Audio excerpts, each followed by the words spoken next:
I'm Elex Michaelson. This week, the issue is Trump in California. We're with the former president as he visits the Golden State after his one and likely only debate against Kamala Harris. Political analyst Brian Goldsmith here to break down a historic week in American politics. Then, I'm joined by Sacramento Mayor Darrell Steinberg, who's making the case against California's Prop 36, the effort to reform Prop 47. Broadcasting across California, you're watching The Issue Is. And welcome to The Issue Is. I'm Elex Michaelson. With the presidential race heating up, the Republican nominee made a rare trip to the non-swing state of California this week, both to fundraise and to speak out at his golf club. We don't want this for our country.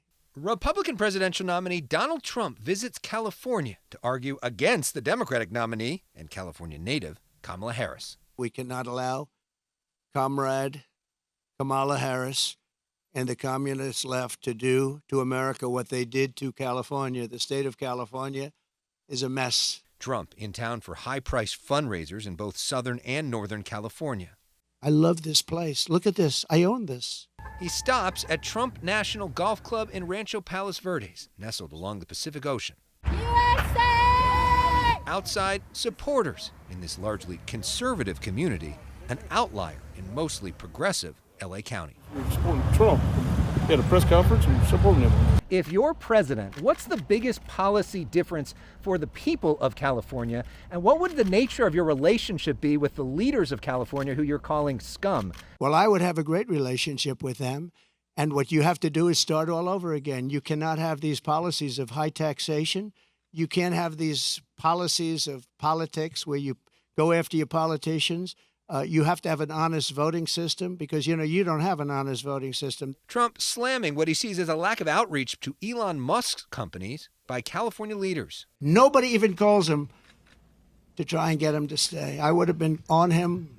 I would have said, let's have lunch, let's have dinner, and then let's have breakfast the following morning, right?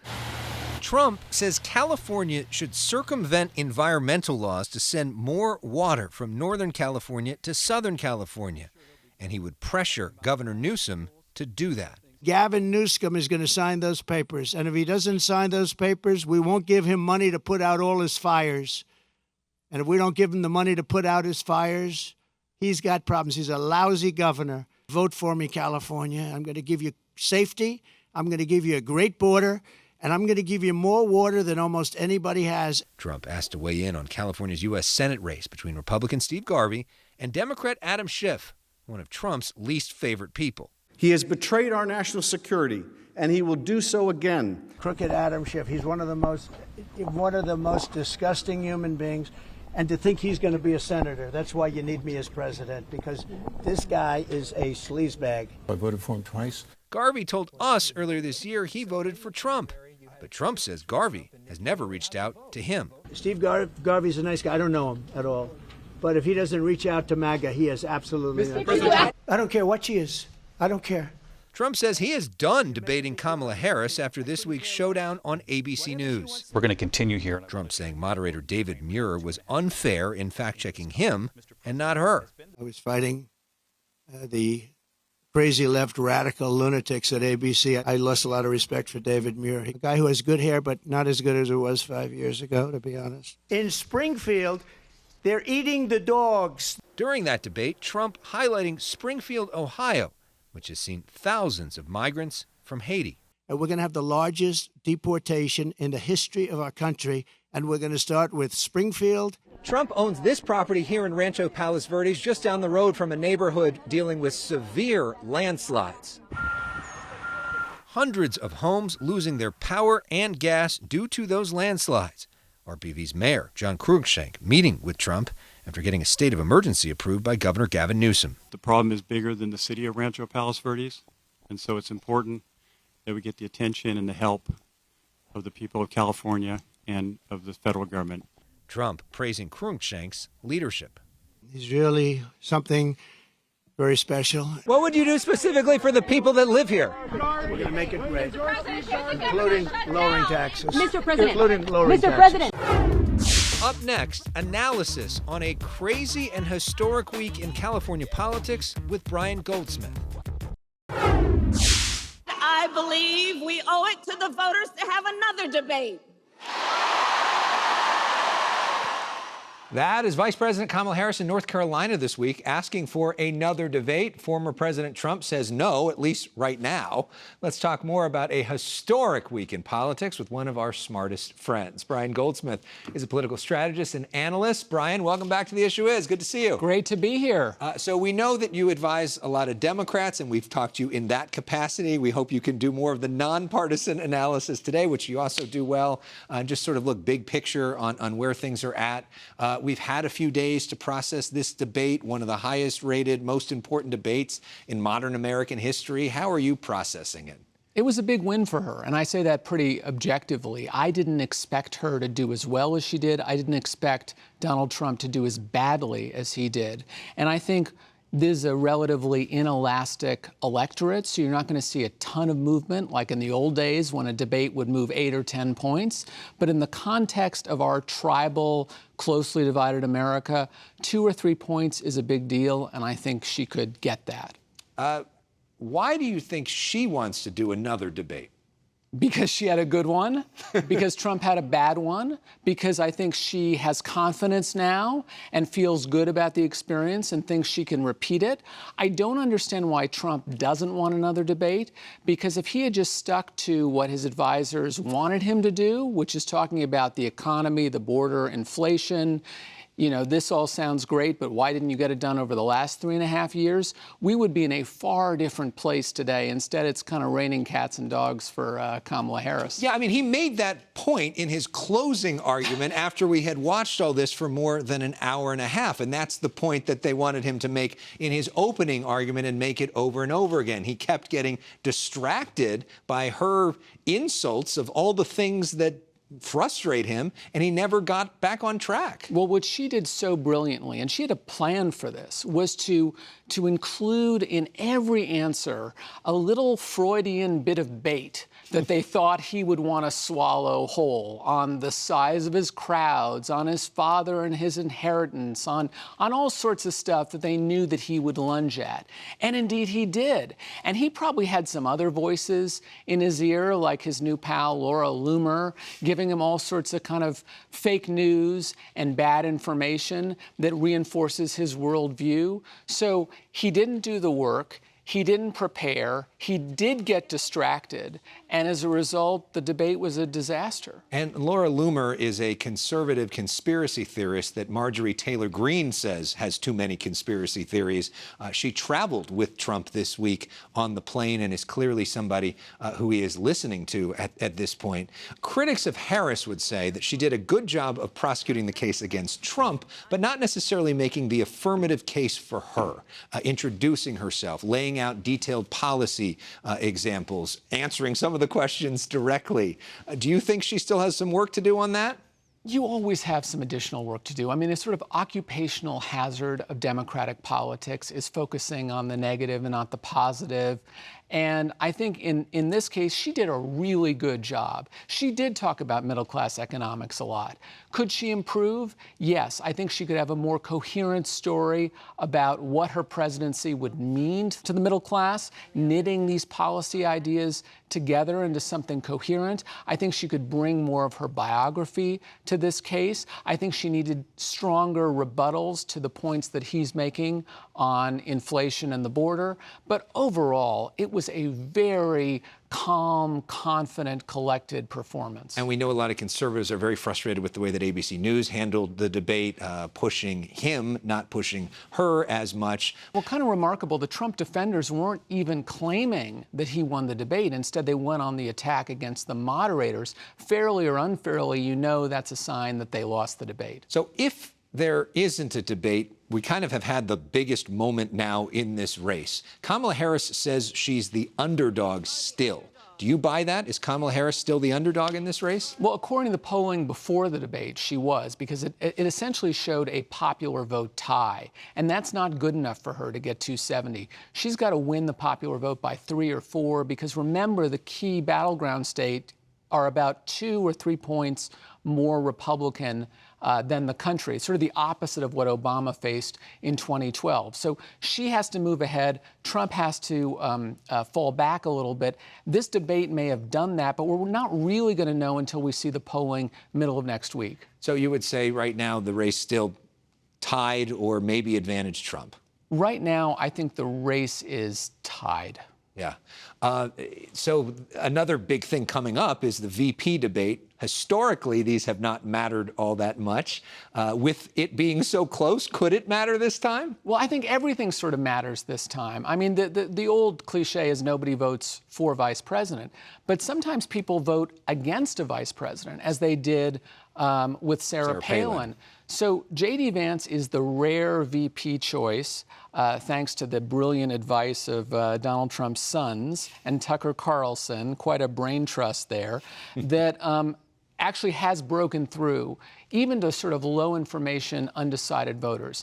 And the more they see him, the less they like him. And J.D. Vance's past comments about childless cat ladies has certainly animated a whole lot of women across the country, including Taylor Swift this week, who makes her endorsement of Kamala Harris holding her cat, calling herself a childless cat lady. Yeah, if you wonder whether that broke through. I mean, the single biggest celebrity in the world, I have a friend in the music business who said, no, you don't understand. She's bigger than Elvis. She's bigger than Sinatra. She's bigger than the Beatles were at their prime. There has never been anything like her. And for somebody, of that kind of stature and magnitude to go all in as she has for Kamala Harris, that's got to mean something. And indeed, we saw hundreds of thousands of young people registering to vote in the wake of her Instagram story. So what's the biggest task forward? We'll break down for each of them, for Harris and for Trump, in these closing weeks as people now begin to vote. Let's start with Harris. Continue to reassure people that she's mainstream and a strong leader. I think create a little bit more distance from the last 4 years and lean more heavily into what she's going to do differently the next 4 years, kind of fill in what the new way forward actually means to voters. And for Trump, stop stepping in it, stop punching himself in the face. Do a little bit more of what he did in the last 6 weeks of the 2016 campaign and stick to the script. Brian Goldsmith, always great. Always a pleasure. Thank you so much. Friend. Up next, right here this week, we talk with Darrell Steinberg, the mayor of Sacramento, about Proposition 36. What should California do about retail theft, about drugs, about homelessness, and more? Stay with us. If we don't have the tools to compel people who are severely addicted into treatment, if we don't give judges the ability to mandate treatment, I think it's going to be very hard to end this era of encampments. That was San Jose Mayor Matt Mahan here on The Issue Is last week. Mahan was the first, but not the only, Democratic mayor to back the efforts to reform 2014's Prop 47 with 2024's Prop 36, which will appear on the November ballot. Prop 36 allows felony charges for possessing certain drugs and for thefts under $950 if the defendant has 2 prior drug or theft convictions. Sacramento Mayor Darrell Steinberg is against Prop 36. Before his current job, he was the longtime leader of California's state Senate. He joins us now from Sacramento, home of our affiliate CBS 13. Mayor Steinberg, welcome to The Issue Is, I believe, for the very first time. Well, it's my debut, and I'm really looking forward to it. Thank you, Alex. Good to see you. So real simply, why are you a no on Prop 36? We have a very serious problem in our state with retail theft and with drug abuse and drug addiction, and of course, the sale of fentanyl and all the tragedies that have gone with that. This is the wrong solution to basically increase our jail and prison population while cutting the funding for treatment, which is the stated intent of Prop 36. This initiative taps into the emotion and the anger that people feel. But as often happens with some initiatives, just because it states a problem and a serious problem doesn't mean the solution is the right one, and this is the wrong one. Let me tell you why. It takes us back decades to an era where we are going to imprison people or put people in county jail, not for drug sales, but for drug possession. But isn't part of it not necessarily just mandating prison time or jail time, but there is an option giving discretion to mandate treatment? There is no evidence that the district attorneys who are sponsoring this or their partners at the county are committed to actually increasing the amount of treatment that would be necessary. But this isn't just conservative DAs that are pushing this. You have progressive mayors in places like San Diego, San Francisco, and San Jose. Mayor Mahan, who was with us last week, who are all saying that we need to do this. They all were supporters of Proposition 1, which you put out to help increase treatment. Mayor Mahan talked about Prop 47's impact on minority communities when he joined us last week. I want to play that and have you respond. It's our communities of color that are most impacted by drug overdoses, by homelessness. It's our small businesses. In San Jose, we have 60,000 small businesses, over half of which are immigrant-owned. Those are the folks coming to me every day asking us to do more, asking us to do better. He says since Prop 47 passed, drug overdoses have doubled. Homelessness is up 60% in California, and we've seen rise in retail theft. What do you say to all the people who have been victimized and feel like Prop 47 isn't working and we need to do something radically different? Well, first of all, I have great regard for Mayor Mahan and Mayor Gloria. They're two of our 13 big city mayors. They're great friends, and I have great regard and respect for them. I just plain disagree with them on this. There's nothing in Prop 36 that actually says people are going to get the help they need. And Prop 47, frankly, I think it has been an unfair scapegoat for far too many of the society's problems. You know, in Texas, for example, that the threshold between misdemeanor and felony is much higher than the 950 in California. Texas, the law and order state. The truth of the matter is that DAs currently have the authority to charge people who are selling drugs. If you possess drugs of a high enough amount, you can also be charged with a felony, and they can seek mandated treatment, both under the criminal law and under the civil law. And they're not doing it. They're not doing it because there aren't enough treatment slots.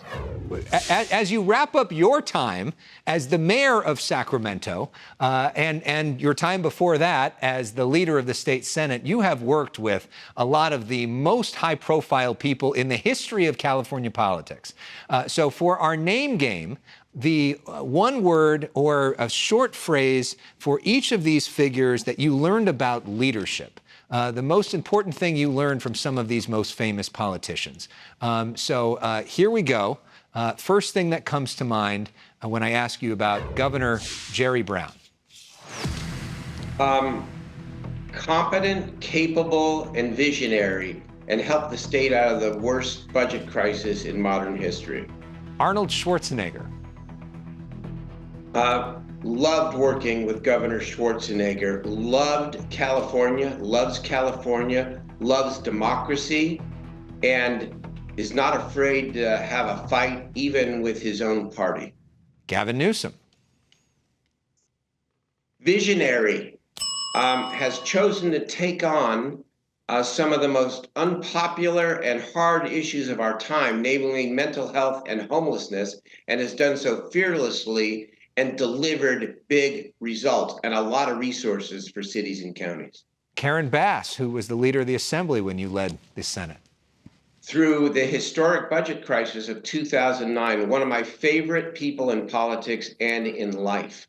Principled, huge amount of integrity, steely, and more than most anyone I've ever worked with knows how to get it done. She's a great mayor and a great public servant. And lastly, somebody you served with in multiple different roles, who's now the Democratic nominee for president, Kamala Harris. Incredible pride. Worked with the vice president when I was president pro tem, and she was the attorney general. And I am so proud and inspired by her. and count it as one of my great blessings in life that I had the chance in life to work with her. May she be the next president of the United States. And lastly, we play a game called Personal Issues. It's the first thing that comes to mind to get to know you a little bit better. 30 seconds on the clock, rapid fire. Mayor Steinberg, what is your favorite TV show? Curb Your Enthusiasm. Great choice. Favorite book? Team of Rivals by Doris Kearns Goodwin. Another great choice. Favorite sports team? If this is shown in LA, I'm sorry. The San Francisco Giants. Bad choice. Okay. Favorite athlete? Favorite athlete of all time? Two, the late, great Willie Mays, and the greatest Dodger of all time, Sandy Koufax, Jewish and left-handed, just like me. I love that. Jackie Robinson may be the greatest Dodger of all time, but Sandy Koufax is a good one, too. And lastly, who is your role model? Well, I think I have many role models, but I guess if I have two favorite politicians or people I look up to, it's probably Abraham Lincoln and Nelson Mandela, both who represented the epitome of leadership. And I look forward to adding Kamala Harris to that list, too, next president of the United States. If she can compare with those two, then things are going really well, not only for her, but also for the country.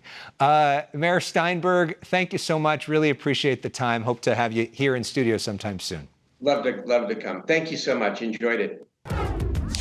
A reminder to check out extended conversations with our guests by searching for The Issue Is wherever you stream. We'll be right back. This week, as our country marked 9/11, a rare and quick moment of bipartisanship that reminded us there are some things that still unite us as Americans. Kamala Harris and Donald Trump shaking hands at Ground Zero as our country honored the nearly 3,000 people killed 23 years ago and the countless heroes who risked their lives in that rubble. May their memories bring us strength and clarity about what's really important in life. Thanks for watching. We'll see you next week.